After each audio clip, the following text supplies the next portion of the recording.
Bonjour à nos auditrices et auditeurs, nous sommes ravis de vous accueillir dans ce nouvel épisode de notre podcast « Les Verts et les Verts en discussion ». Aujourd'hui, nous allons parler des énergies renouvelables, un sujet sur lequel nous voterons le 9 juin prochain. Je suis Ilias Panchard, responsable des campagnes chez les Verts et Verts Suisses, et j'ai le plaisir d'accueillir aujourd'hui Delphine Klopfenstein-Brogini, conseillère nationale verte genevoise. Delphine, salut. Salut. Delphine, tu es une des spécialistes des énergies renouvelables ici au Parlement, au Conseil national. Tu as été une des actrices de cette loi sur les énergies renouvelables dont on va parler aujourd'hui, qui s'appelle officiellement, les noms sont toujours assez compliqués, Loi fédérale relative à un approvisionnement en électricité sûre reposant sur les énergies renouvelables, qu'on appelle aussi loi sur l'électricité. Je propose au début peut-être qu'on remonte un petit peu dans le temps, parce qu'on a eu la stratégie énergétique 2050, on a eu l'échec de la loi CO2, on a eu la loi climat qui a été acceptée heureusement l'année passée. Peut-être comment est-ce qu'on en est arrivé à cette loi maintenant qui veut développer les renouvelables ? Alors c'est une loi qui est très importante parce que c'est une loi de mesure. On a réussi avec un plébiscite au mois de juin passé de voter la loi climat, qui est une loi en fait d'objectifs essentiellement. Et bien aujourd'hui, avec cette loi pour les énergies renouvelables ou loi pour l'électricité, eh bien on arrive à une loi, si on veut, qui met en œuvre des objectifs qu'on s'est donnés et qui met en œuvre aussi la stratégie énergétique 2050. Pour rappel, c'est une stratégie que le peuple avait votée largement en 2017. Et donc aujourd'hui, ce qu'il s'agit de faire, eh bien, c'est d'avancer concrètement. Et cette loi permet, avec des mesures claires, d'avancer clairement dans le tournant écologique. Et peut-être un peu pour rester sur le processus au Parlement, est-ce que tu peux nous dire, je sais pas, les Vertes et les Verts, quel rôle vous avez joué au Parlement ? Parce qu'on dit toujours on n'a pas une majorité, enfin personne n'a une majorité seule. Un peu sur quoi est-ce que vous avez dû et tu as dû te battre, notamment à titre personnel ? Alors très clairement, on s'est battu évidemment pour que les énergies renouvelables puissent avoir le déploiement dont on a absolument besoin aujourd'hui. Et puis ce qu'on peut dire, c'est qu'on a réussi, je dirais en tout cas, il y a 2 points centraux. Le premier, c'est les objectifs. Objectifs à atteindre en termes de capacité renouvelable. Et ce qu'on a réussi à intégrer dans la loi, évidemment, c'est un objectif qui est ambitieux. Et ça, c'est grâce au travail des Verts. Et à côté de ça, c'est de réussir à travailler en bon équilibre entre la protection de la nature d'un côté et puis le développement des renouvelables. Parce que la chose essentielle, c'est de ne pas opposer d'un côté la nature et de l'autre côté les énergies renouvelables. Et c'est vraiment cet équilibre sur lequel on a travaillé étroitement de manière à continuer de protéger les biotopes d'importance nationale. C'est essentiel, travailler sur les débits résiduels, c'est-à-dire vraiment cet équilibre entre qu'est-ce qu'on garde comme eau pour la qualité des écosystèmes et pour les ressources d'hydroélectricité. C'est tout cet équilibre qu'on a dû travailler. Et puis, le résultat aujourd'hui, c'est un très bon consensus parce que ce sont des mesures concrètes. C'est clairement le déploiement du renouvelable et en particulier le solaire qui reste l'énergie centrale de demain. Très bien, on entre bien dans le contenu. Peut-être dans la campagne, on met en avant principalement trois arguments, il y en aurait beaucoup d'autres. Est-ce que tu peux un peu nous dire quelles sont les 3 raisons ou les trois raisons principales de voter oui et puis ce sur quoi les Verts s'engagent ?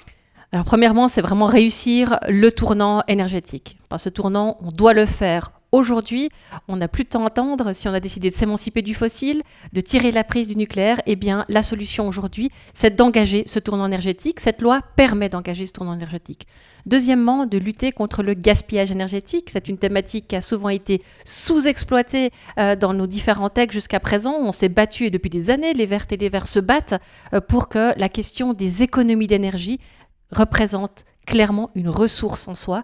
Et clairement, ce qu'on a réussi à faire à travers ce texte, eh bien, c'est de l'intégrer à travers une obligation de programme d'économie d'énergie pour les fournisseurs d'électricité. Et troisièmement, c'est le respect de la nature qui reste pour les Verts un élément central.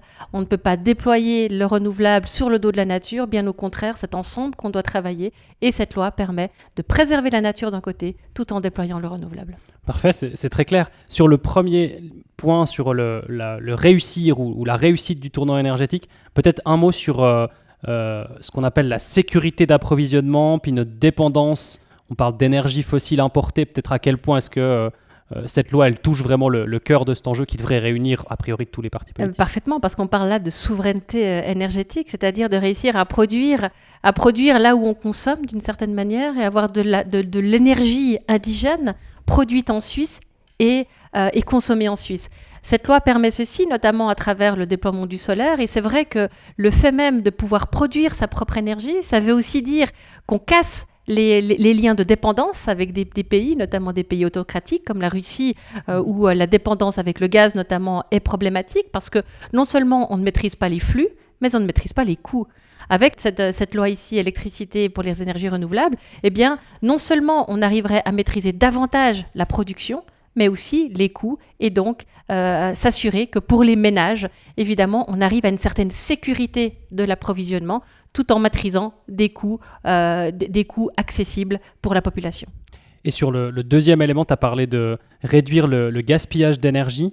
Il y a un élément dont on parle beaucoup, en tout cas dans le milieu des électriciens et des électriciennes, c'est ces objectifs d'efficacité pour les fournisseurs. Je profite, on avait parlé déjà une fois du fait que tu viens du canton de Genève. Peut-être un peu un exemple concret, tu vois, où je veux en venir de qu'est-ce que ça pourrait amener pour peut-être d'autres cantons moins avancés que Genève à ce niveau-là. Oui, parfaitement. Et je pense qu'on doit vraiment pouvoir utiliser les bons exemples et les exploiter à l'échelle nationale. On a cherché à le faire d'ailleurs depuis quelques années au niveau des Verts et de nos différentes propositions parlementaires. C'est évidemment de reprendre l'exemple des services industriels genevois avec leur programme Eco21. C'est un programme qui existe depuis à peu près 15 ans et qui a montré clairement à travers des actions concrètes qu'on pouvait économiser de l'énergie sans tellement toucher le confort de la population et puis en touchant le porte-monnaie dans le sens où en réduisant les factures. Ce que le programme Eco21 a réussi à faire, c'est notamment de réduire la consommation de l'équivalent de 80 000 ménages, c'est-à-dire une réduction de l'équivalent de la consommation de 80 000 ménages. 80 000 ménages, c'est à peu près l'équivalent des ménages de la ville de Berne. Donc ça montre au fond notre capacité, notre potentiel dans les économies d'énergie avec des mesures qui sont assez simples pour les ménages, mais aussi pour les collectivités, pour les entreprises.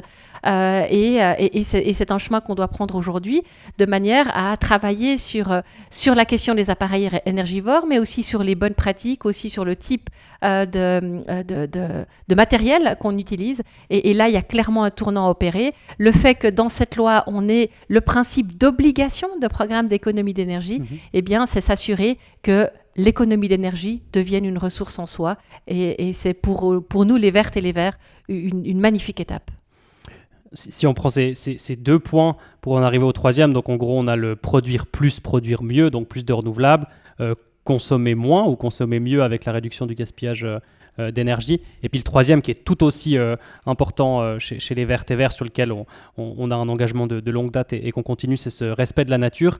Je disais aujourd'hui, ou ces jours dans la tribune de Genève et ailleurs, que tu parlais de ces zones propices au développement des renouvelables, notamment hydrauliques et éoliens, et ça c'est contenu dans la loi, on en parle assez peu, notamment du côté des opposants, on y reviendra. En quoi est-ce que ça consiste peut-être ? Alors, c'est d'identifier très rapidement, en fait, dans les plans directeurs, des endroits qui ont un impact tout à fait limité sur la nature, de manière à pouvoir développer au bon endroit des projets éoliens, des projets hydrauliques, de manière à les faire aux bons endroits. Et d'avoir toujours en tête que, finalement, le potentiel le plus grand reste le solaire, et le solaire sur le bâti. On sait que 80% jusqu'à 90% du solaire sera installé sur les infrastructures existantes. Qu'est-ce que c'est, les infrastructures existantes ?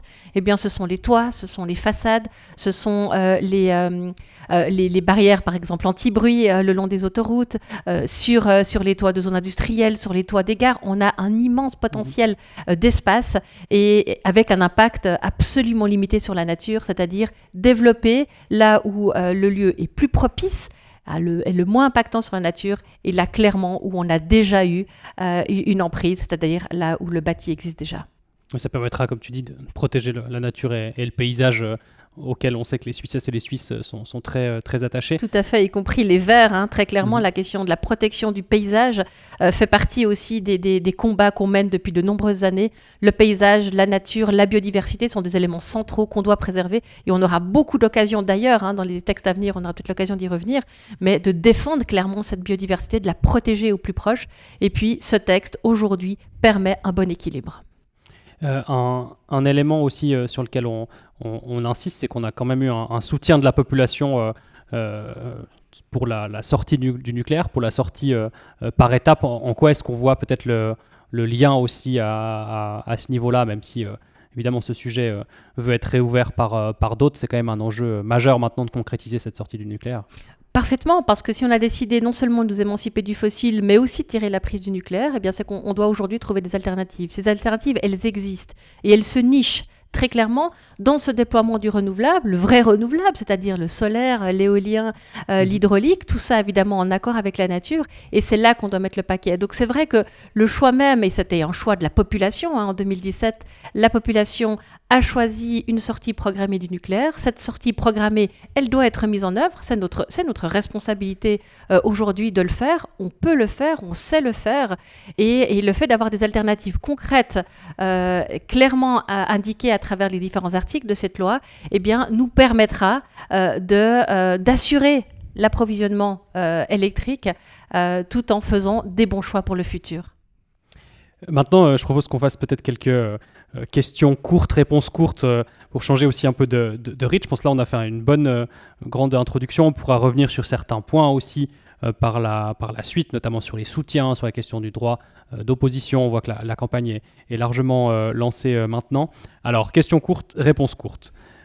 Climat ou biodiversité? Alors les deux, il ne faut jamais opposer l'un et l'autre, il faut travailler ensemble. Et si je te dis les éoliennes? Les éoliennes font partie d'un pack général sur l'énergie. Et puis, ce qu'il faut voir, c'est que c'est une des énergies intéressantes en hiver en particulier, mais évidemment, elle va devoir être complétée massivement par d'autres énergies type solaire. Puis justement, pour toi, quelle est la meilleure énergie? C'est probablement celle qu'on ne consomme pas. Donc, on n'a pas besoin de produire. Donc, on n'a pas besoin de produire, Ok. de fait. Ah ouais, très bien. Un des objectifs de la loi.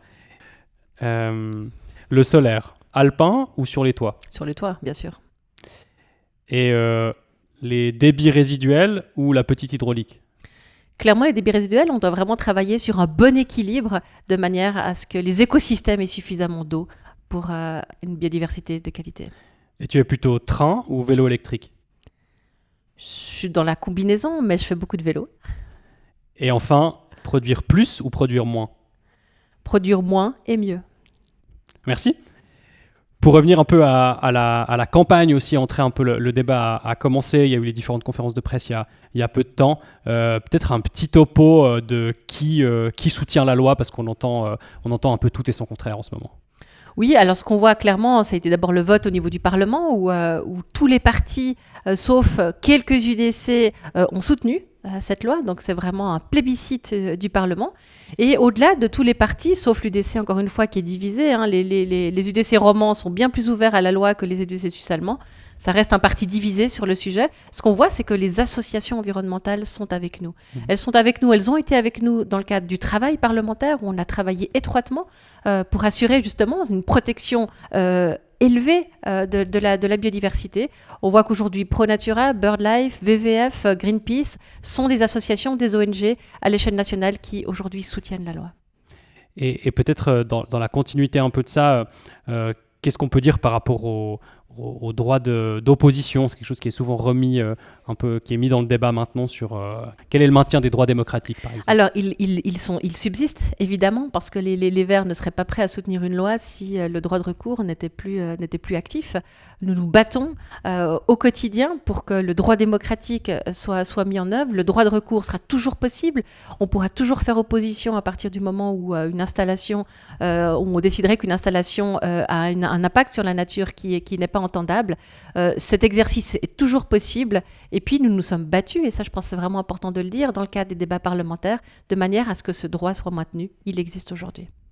Et peut-être un élément aussi, parce qu'on a l'impression que des fois, ces sujets sont un peu lointains, peut-être en tant que citoyen, citoyenne, qu'est-ce qu'on a à gagner de cette loi? Peut-être être davantage actrice et acteur de l'énergie aujourd'hui. On change un tout petit peu de paradigme. Jusqu'à présent, on avait aussi une certaine notion. L'énergie est produite dans une immense usine, un peu déconnectée de son environnement et puis qui est prête à déployer de l'énergie pour de grandes régions.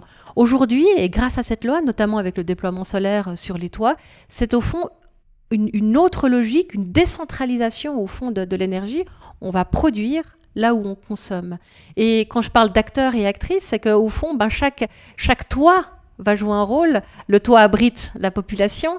Donc, on va être vraiment dans une logique beaucoup plus décentralisée et donc beaucoup plus maîtrisable, avec une vraie reconnaissance aussi de ce que représente l'énergie. Et je pense que ça aussi, au niveau de la représentation même de ce qu'on consomme, de ce qu'on produit, eh bien, c'est un pas en avant aussi au niveau de la responsabilité de la société. Et dans le cadre des votations, on le sait les deux, en fait, est-ce que tu peux peut-être nous dire pourquoi est-ce qu'on doit gagner ? On parle souvent de votation historique, peut-être des fois on utilise un petit peu trop ce terme, mais voilà, pourquoi est-ce qu'on doit gagner ? Et puis qu'est-ce qu'il y aurait en cas de non à la loi, un peu comme deuxième question. Et puis on doit gagner parce qu'on doit être cohérent. On a décidé de voter oui à la loi climat. Je m'en réjouis beaucoup. La loi climat a été plébiscitée par le peuple il y a une année. Et bien une année après, jour pour jour, votation du mois de juin, et bien cette loi pour l'électricité, la loi pour les énergies renouvelables, va permettre de mettre en œuvre nos objectifs. Les objectifs qui sont ceux de s'émanciper du fossile. C'est une nécessité, c'est une urgence climatique. Eh bien, cette loi est absolument utile. Si cette loi aujourd'hui ne voyait pas le jour, eh bien, c'est une stagnation de la Suisse en matière de déploiement et de tournant énergétique, ce qui serait extrêmement dommageable et très grave pour atteindre nos objectifs. Les accords de Paris notamment, les objectifs de réduction d'émissions de CO2, cette loi est nécessaire. Et le soutien aujourd'hui qu'on voit à travers les différents partis, mais aussi à travers les associations environnementales, associations aussi qui défendent naturellement les énergies solaires, Suisse Solaire, la SSES, Société Suisse d'énergie solaire, eh bien ce sont tous des acteurs et des actrices qui sont là pour dire que ce tournant, il est nécessaire et on a une belle occasion le 9 juin pour dire oui. Et tu viens de mentionner le 9 juin. Qu'est-ce qu'on devra faire à partir du 10 ? Quels sont un peu les autres défis ? On peut penser aux votations de cette année ou au niveau du climat ou de la loi CO2 par exemple. Alors on a une grande chance, c'est qu'on vote souvent et on vote souvent sur des sujets très intéressants et des sujets décisifs. Les sujets décisifs qui vont suivre, parce que cette loi-là évidemment c'est un des jalons nécessaires à la transition écologique, mais d'autres jalons seront nécessaires et on les attend déjà avec impatience. Ça va être l'initiative sur la biodiversité, tout à fait complémentaire à ce texte qu'on votera le 9 juin. Celle-ci sera en votation au mois de septembre. Et puis juste après, au mois de novembre, on aura la votation sur les autoroutes, sur ces projets complètement pharaoniques de déploiement, d'agrandissement d'autoroutes qu'il faudra combattre avec véhémence. On est en tout cas prêt. On est déjà en train d'organiser aussi cette campagne parce qu'on le sait, ces projets d'élargissement d'autoroutes empiètent sur la nature naturellement aussi, vont contribuer aussi à augmenter les émissions de CO2 parce que le parc automobile, en agrandissant les routes, eh bien, c'est un appel d'air aussi à un nouveau trafic. Ce n'est pas dans ces directions qu'on doit aller. Donc, on a des bons outils. On peut faire les bons choix pour clairement réaliser notre tournant écologique. Et c'est la bonne année pour ça. Est-ce que tu as un petit mot de conclusion pour terminer ? Oui, en tout cas d'être mobilisé. Je pense que ça, c'est essentiel parce que c'est une loi qui nous concerne toutes et tous, et on peut jouer un rôle. Le fait d'être mobilisé pendant cette campagne, c'est une campagne d'été, c'est une campagne où on peut être dans la rue, on peut expliquer cette loi, qui finalement est assez simple. Le principe de base, et peut-être que c'est en 2 mots qu'il faudra pouvoir le dire, c'est ce tournant écologique, on doit le réaliser, on peut le réaliser, et on peut être actrice et acteur de ces changements. Je retiens ça, le tournant écologique d'ailleurs, c'est ce qu'il y a sur notre affiche de campagne que vous verrez ces prochaines semaines. Donc nous voilà déjà arrivés à la fin de ce podcast, de cet épisode de podcast. Donc merci beaucoup Delphine pour cet entretien très intéressant. J'espère qu'il vous plaira aussi en ligne. Et puis pour ton engagement au Parlement sur ces sujets et dans la société civile. À bientôt j'espère.